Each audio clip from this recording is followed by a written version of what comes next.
우리 옆 사람 같이 한번 인사하겠습니다. 당신은 보배롭고 존귀하고 사랑받을 만한 하나님의 걸작품입니다. 다시 한번요. 당신은 보배롭고 존귀하고 사랑받을 만한 하나님의 걸작품입니다. 당신 옆에 있어 행복합니다. 주 안에서 사랑합니다. 네, 기도하겠습니다. 살아계신 하나님 아버지, 오늘 부족한 종이 하나님의 말씀을 들고 섰습니다. 말씀을 전하는 종에게 성령을 충만히 부어주셔서 은혜와 능력 있게 하시고 듣는 살한 우리 성도님들에게는 감동과 감화와 믿음의 역사가 있게 하여 주시옵소서. 주 예수님의 이름으로 기도 올리옵나이다. 아멘. 우리나라 IMF가 올 때가 1997년입니다. 이때쯤에서 제가 목사님들 기도 모임에 이제 참석을 한 10년 동안 했습니다. 그런 가운데 IMF가 바로 이제 시작이 되면서 한 목사님이 자기 교인 가운데 전자제품 대리장, 사장의 그런 이야기를 했습니다. 이제 IMF가 시작되기 전에 여기저기에서 은행에서 돈을 빌려가지고 제법 큰 그런 가게를 얻어서 이제 믿음으로 이 가게를 시작을 했습니다. 그런데 갑작스럽게 IMF가 터진 것입니다. 그래서 장사가 꽉 막혀버렸습니다.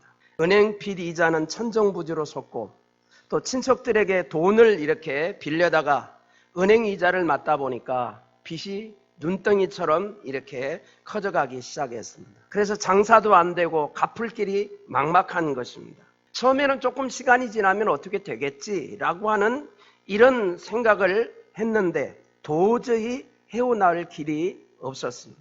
은행에서는 이제 자기의 재산을 경매하겠다고 통보가 옵니다. 아파트 집을 빨리 비워달라고 이렇게 또 이야기를 합니다. 아무것도 남은 것이 없게 되었습니다. 그리고 미국에 유학 간 딸에게서는 자꾸 전화가 옵니다. 아버지가 이제 유학만 가면 뭐든지 다 해주겠다고 아버지가 약속한 터이기 때문에 이제 딸이 자꾸 돈을 보내달라고 이제 이야기를 합니다. 그러나 지킬 수가 없었습니다. 저는 어느 날부터 찬양대를 빠지기 시작했습니다. 그리고 주일 예배를 또 빠졌습니다. 그러다가 한 서너 달이 지났을 때 저는 독국물을 마시고 이 세상을 떠나고 말았습니다.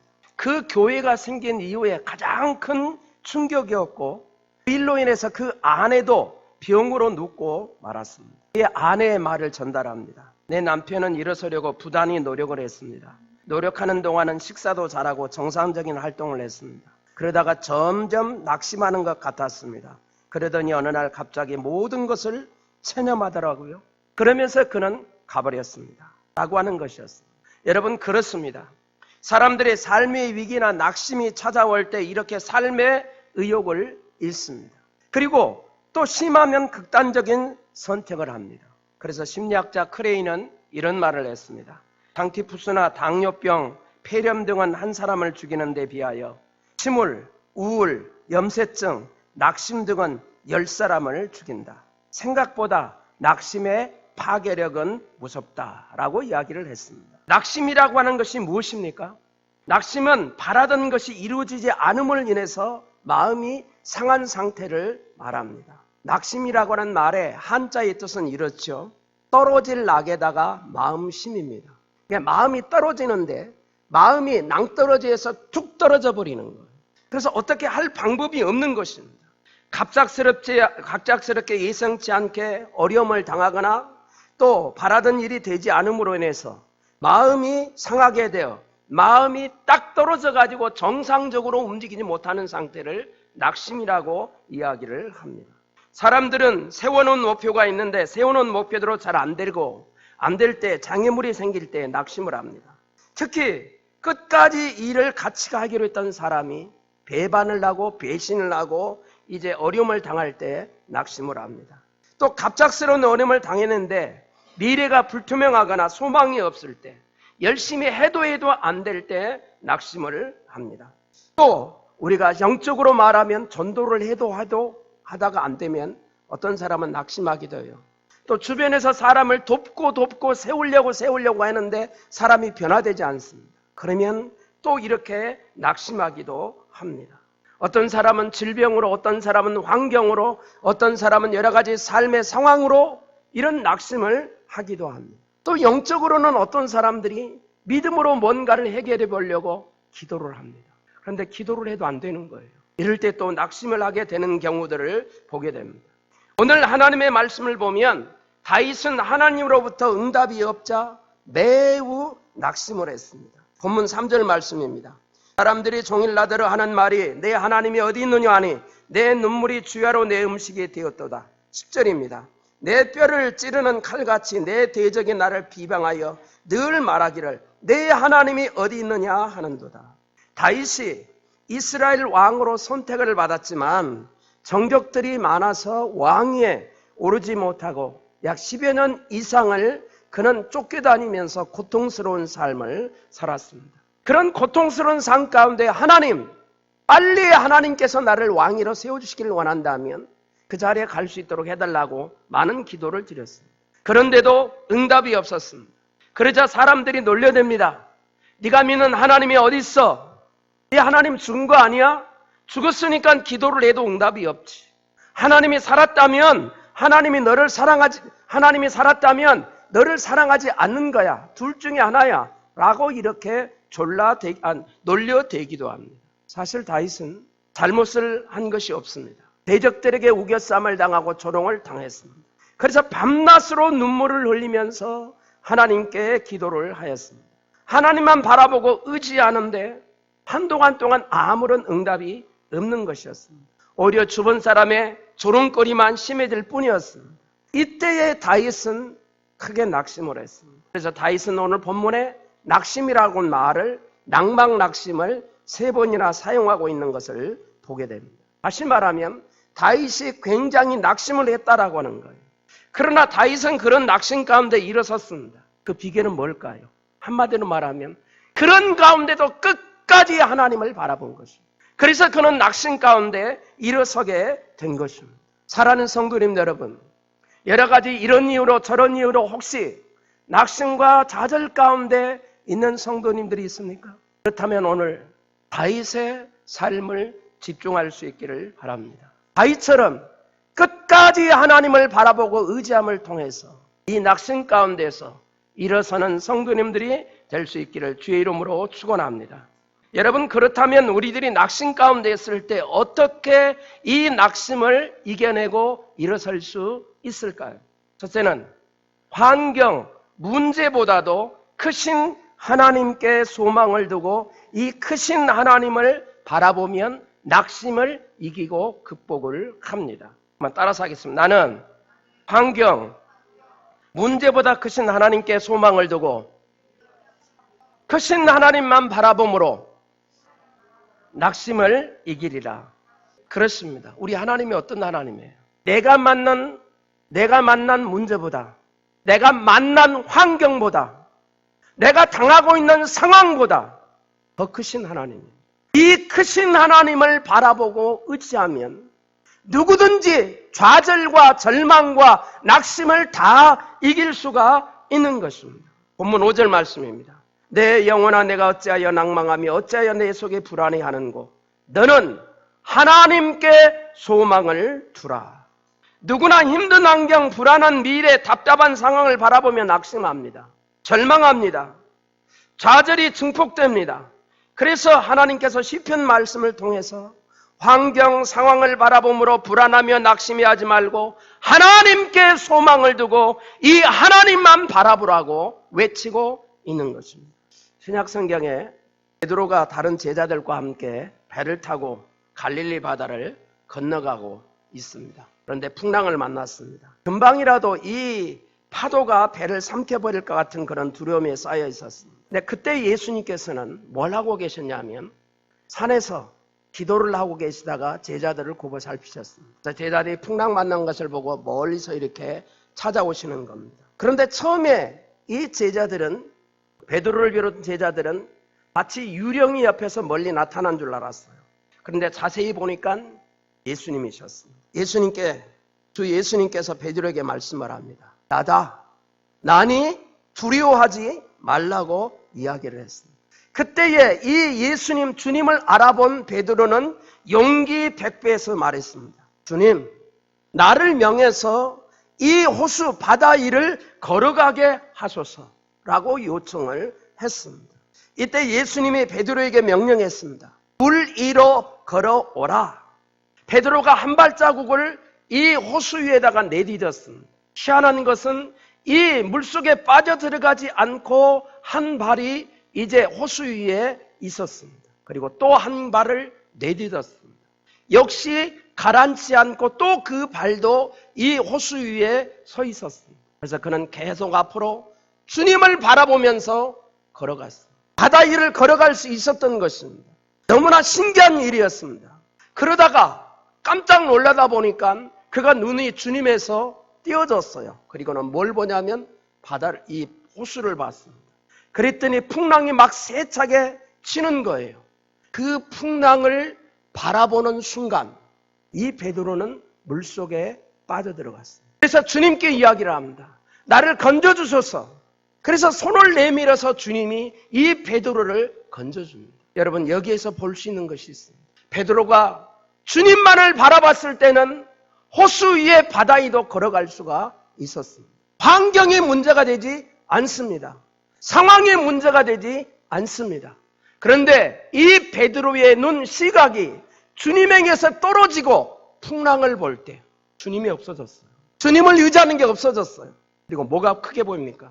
풍랑이 크게 보였어요. 환경이 크게 보였어요. 그래서 이 호수 속에 빠져 들어가는 것을 볼 수가 있게 되어집니다. 여러분, 그렇습니다. 우리가 우리의 삶 가운데서 우리가 많은 환경과 상황을 이기지 못하고 낙심하는 이유가 뭘까요? 주님께 집중하고 주님을 바라보지 않기 때문에 그래요. 환경보다 크신 하나님, 문제보다 크신 하나님, 이 하나님을 온전히 바라보면 내가 이 세상에서 어떤 문제를 만나도 크지가 않습니다. 그렇기 때문에 이것을 극복할 수가 있습니다.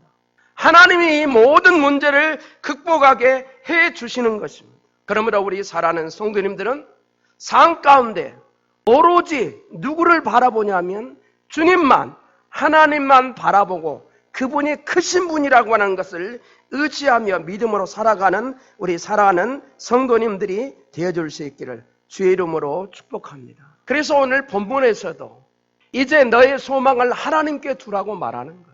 그래서 우리 사랑하는 성도님들은 어떤 어려운 상황을 만나도 이 주님만 바라보고 의지하는 그런 믿음의 사람들이 되어줄 수 있기를 주의 이름으로 축복합니다. 우리 다 같이 한번 괴로울 때 주님의 얼굴을 보라. 우리 다 같이 한번, 여러분 잘 아시는 건데 같이 한번 불러보겠습니다.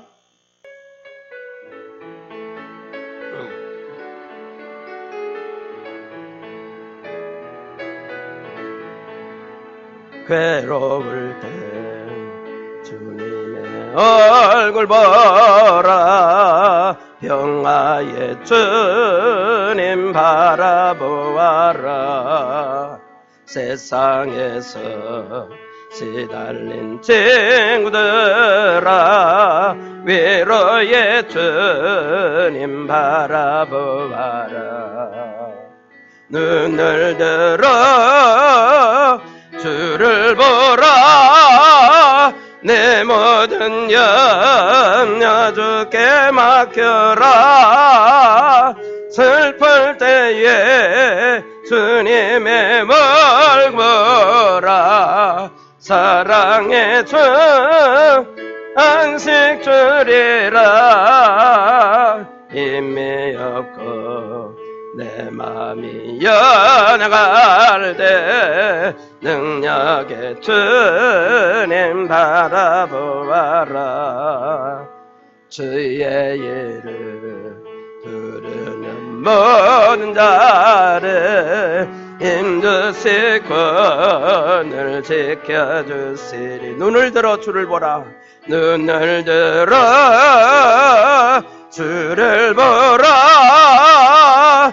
내 모든 염려 주께 맡겨라. 슬플 때에 주님의 얼굴 보라. 사랑의 주님 안식 주리. 눈을 들어 눈을 들어 주를 보라. 내 모든 염려 주께 맡겨라. 슬플 때에 주님의 얼마라. 사랑의 준 안식 주리라. 우리 주님 하나님이 어떤 분이십니까? 내가 만난 문제보다도, 내가 만난 환경보다도, 내가 만난 상황보다도 더 크신 하나님이십니다. 더 크신 주님이십니다. 그래서 이 주님, 이 하나님을 바라보면 어떤 것이든지 우리는 다 극복하고 이길 수가 있습니다. 그러므로 우리 사랑하는 성도님들은 이 어려운 시대를 살아가면서 낙심하지 말고 하나님만 온전히 바라봄을 통해서 하나님께 소망을 두고 믿음으로 모든 위기들을 극복해 가는 사랑하는 성도님들이 될 수 있기를 주의 이름으로 축복합니다. 두 번째는 하나님께서 나타나 도우실 것을 믿고 계속 부르짖어 기도할 때 낙심을 이깁니다. 한번 따라서 하겠습니다. 나는 하나님께서 나타나 도우실 것을 믿고 계속 부르짖어 기도함으로 낙심을 이기리라. 우리가 하나님께 소망을 두었다면 하나님이 나타나셔서 도우실 겁니다. 믿습니까? 그렇다면 그 하나님 앞에 부르짖어 기도해야 돼요. 가만히 기다리고만 있지 말고 하나님 앞에 부르짖어 기도하세요.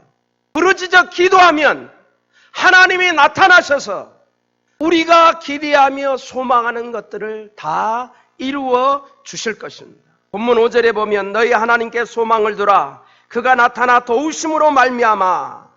악신 가운데서 하나님께 소망을 두고 살아가는 자가 하나님께서 어떻게 역사하신다고 말씀하십니까? 여기 보면 나타나 뭐 하신다? 도우신다. 도우신다라고는 말은 하나님께서 이제 낭만과 슬픔 가운데 있는 자들에게 조건 없는 은혜를 베푸셔서 그 낙심과 슬픔을 역경으로부터 구원하시되 완벽하게 구원하신다라고 하는 그런 뜻입니다.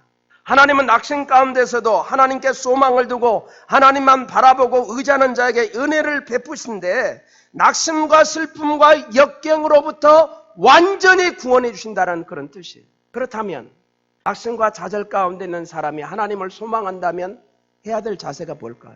어떻게 해야 돼요? 하나님 앞에 부르짖어 기도해야 돼요. 우리 어린아이를 길러보신 분들은 아실 거예요. 어린아이들이 소리 질러서 울으면 누가 반응합니까? 누가 반응해요? 엄마가 해요. 가장 가까이 있는 엄마들이 다 반응을 해요. 그렇죠? 뭐하면? 울부짖으면. 역시 우리가 정말로 위기를 만났고 정말로 우리가 낙심이 된다면 우리의 자세가 하나님을 향해서 부르짖어 기도해야만 하는 것입니다. 이때 하나님을 갈망하며 부르짖어 기도할 때 하나님이 도우셔요. 그런데 인간이 얼마나 마음이 무디고 얼마나 마음이 닳아졌는지 웬만큼 어려움을 당해도 부르짖어 기도한다 안 한다? 기도해요 안 해요? 기도해요? 누가 기도해요? 저 사람이 해요? 내가 기도해요? 내가 기도해요? 남은 기도할 수 있어요. 내 자신이 부르짖어 기도하냐고요. 우리는 하나님께 부르짖어 기도를 해야만 합니다. 그 역사를 성경에서 찾아볼 수가 있어요. 애굽에 이스라엘 백성들이 내려가서 한 400년 동안 종살이를 했습니다. 그런데 요셉을 알지 못하는 왕이 나타나면서부터 굉장히 애굽 사람들이 이스라엘 백성들을 괴롭게 해요. 어떤 염려가 있었냐 하면 가만히 보니까 이스라엘 백성들은 애를 잘라가지고 자꾸 이스라엘 백성들이 번식을 잘하는 거예요. 이다 보니까 어떤 생각이 드냐면 이렇게 놔두다가는 얘네들이 숫자가 많아져가지고 애굽이 당할 수 있겠다는 생각을 들어요. 그래서 자꾸 어떤 정책을 쓰냐면 인구 억제 정책. 그래서 이제 이스라엘 백성을 종으로 부려서 농수로 공사나 국고성 공사나 여러 가지 모든 노역 동원을 합니다. 근데 그 이유가 있어요. 피곤하면 부부 생활을 못하다 보니까 애를 많이 못 가질 것이다. 이런 생각을 한 거예요. 그러다가 두 번째 단계는 뭐냐면은 산파들을 시켜가지고 남자아이들이 태어나면 뭐 해버려라? 죽여버려라. 산파들에게 시킵니다. 그래도 별 차이가 없어요. 그러다 보니까 이제 마지막 명령이 뭐였습니까? 2살 미만 되는 남자아이들은 전부 다 이스라엘 사람 남자아이들이 보면 나일강에다가 갖다 던져서 죽여버려라. 이런 명령을 내렸어요. 그래도 이스라엘 백성들이 성경에 보니까 기도를 했어요, 안 했어요? 안 했어요.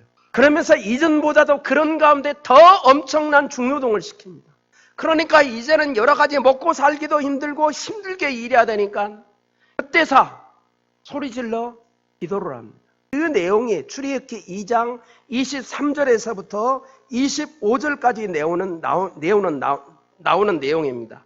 열흘 후에 애굽의 왕은 죽었고 이스라엘 자손은 고된 노동으로 말미암아 탄식하며 부르짖으니 그 고된 노동으로 말미암아 부르짖는 소리가 하나님께 상달된지라.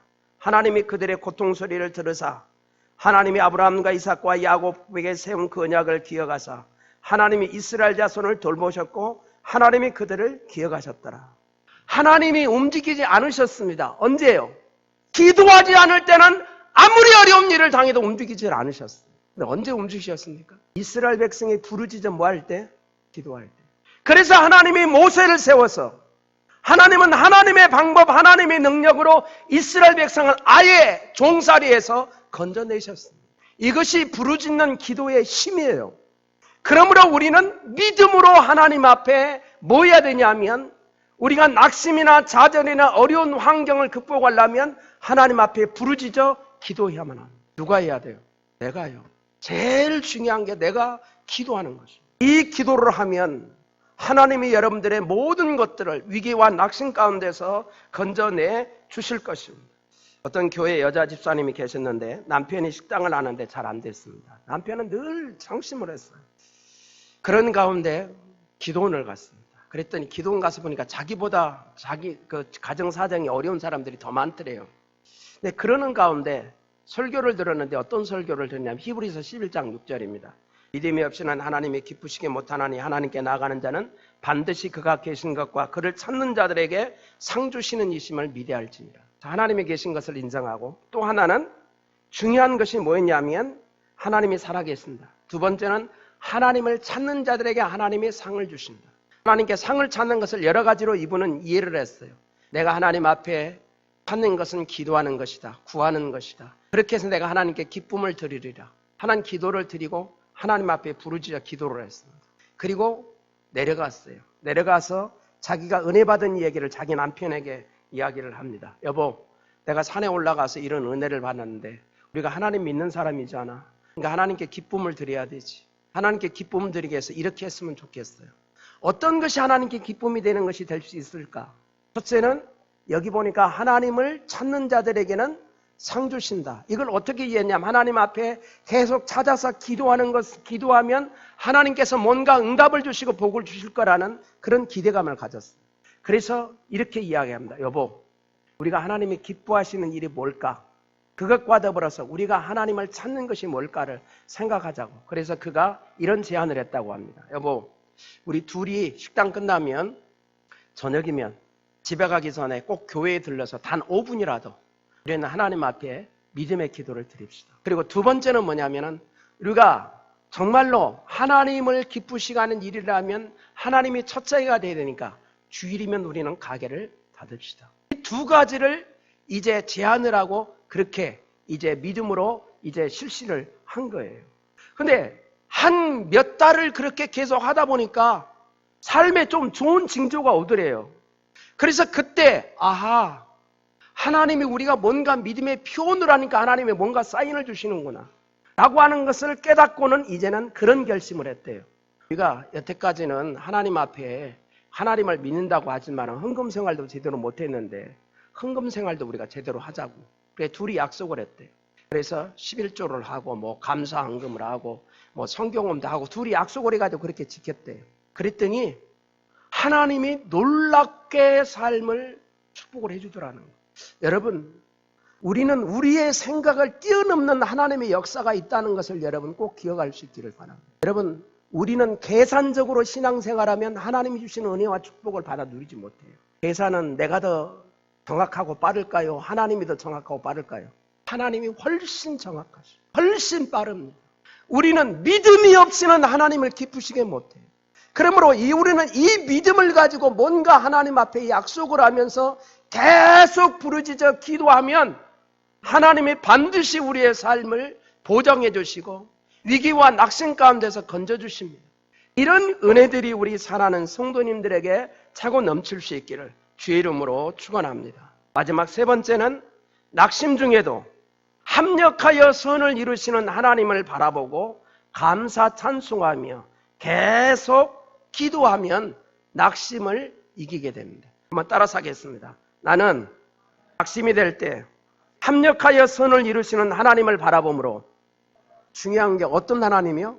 합력하여 선을 이루시는 하나님을 바라보므로 감사 찬송하며 계속 기도하십시오. 어떤 하나님이요? 합력하여 선을 이루시는 하나님이에요. 여러분, 그렇다면 우리가 만나는 환경과 상황은 우리 눈으로 보기에는 위기입니다. 그러나 하나님은 이 위기를 뭘로 역전시켜요? 기회로 역전시킵니다. 이게 하나님이세요. 그러므로 합력하여 선을 이루시는 이 하나님을 바라봄을 통해서 어떤 위기, 어떤 낙심이 될 때도 감사 찬송하며 끝까지 나아가는 우리 사랑하는 성도님들이 되어줄 수 있기를 주의 이름으로 축원합니다. 다윗이 낙심 가운데 하나님을 소망을 두고 하나님을 바라봤습니다. 하나님을 감당하며 하나님께 부르짖어 기도했습니다. 하나님이 그 기도를 들으시고 뚜렷하지는 않지만 뭔가 도우신다는 사인을 하는 것을 그가 보았습니다. 그래서 그는 그때 다윗은 하나님이 나를 도우시고 나를 고통에서 건지신다는 확신을 가졌어요. 그래서 그의 마음속에 찬송이란 말이 오늘 본문에 나와요. 찬송을 하면서 기도하게 되는 것들을 보게 됩니다. 8절, 낮에는 여호와께서 그의 인자를 베푸시고 밤에는 그의 찬송이 내게 있어 생명의 하나님께 기도하리로다. 하나님을 향한 찬송이 누구에 있다고 말해요? 내게 있다고 말하죠. 그러면서 계속 하나님 앞에 기도를 합니다. 다윗은 하나님이 나를 도와주신다는 것을 인지를 했어요. 그걸 느끼면서부터 계속 하나님을 향해서 이제는 내 마음에 낙심됐던 것이 뭘로 바뀝니까? 감사, 찬송으로 바뀌죠. 그러면서 하나님 앞에 계속 끝까지 부르짖어 기도하는 것을 보게 됩니다. 이런 내용이 성경에 없는 거 아니에요. 신약으로 돌아오면 사도행전 16장을 보면 바울이 마게도냐 환상을 봅니다. 하나님의 마게도냐를 구원하시라는 그런 환상을 누구에게 보여줍니까? 바울에게 보여줬습니다. 그래서 그 인도를 따라서 그가 이제 그 일을 시작합니다. 그래서 마게도냐 갔을 때 누구를 만나냐면 제일 처음에 루디아라는 여인을 만나게 되죠. 그래서 그 집에서 참 대우를 받으면서 복음을 열심히 잘 전했습니다. 그런데 이 마게도냐 지방에 또 가서 복음을 전하는데 어느 날 기도를 하러 가다가 뭘 만나게 되냐면 점하러 가는 점치는 귀신 들린 여종을 만났어요. 그런데 그거를 고쳐주는 일을 통해서 바울이 고소를 당합니다. 그래서 그가 어디 들어가요? 감옥에 들어가요. 얼마나 많이 몸을 맞았던지 몸을 이제 감당할 수가 없을 그런 정도였습니다.